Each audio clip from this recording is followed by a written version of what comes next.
कोपरगाव तालुक्यातील टाकळी फाटा परिसरात शेतीचे काम करत असताना अपघात होऊन एका वृद्ध शेतकऱ्यांचा दुर्दैवी मृत्यू झाल्याची घटना आज दिनांक 5 जानेवारी 2026 रोजी दुपारी 1 वाजेच्या सुमारास घडली असून या अपघातात बाळनाथ पुंजाबा रोहम वय वर्ष 65 राहणार खिरडी गणेश यांचा जागीच मृत्यू झाला।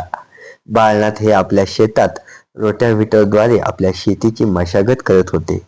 यावेळी रोटाव्हेटरमध्ये काहीतरी अडकले असता त्यांच्या लक्षात आले आणि अडकलेली वस्तू काढण्यासाठी ते मशीन जवळ गेले असता अचानक त्यांचा तोल जाऊन ते चालू असलेल्या रोटाव्हेटरच्या चपाट्यात सापडले असता त्यांचा जागीच मृत्यू झाला असून नंतर त्यांचा मृतदेह शवविच्छेदनासाठी कोपरगाव मधील ग्रामीण रुग्णालयात आणण्यात आला। या घटनेची माहिती मिळताच नागरिकांमध्ये याविषयी हळहळ व्यक्त होत आहे। तरी शेतकऱ्यांनी आपल्या शेतीची कामे करताना कुठलेही यंत्र चालू करून किंवा चालू असताना यावर कुठल्याही प्रकारचे काम करण्याचा प्रयत्न करू नये असे आवाहन आम्ही देखील शेतकऱ्यांना करत आहोत।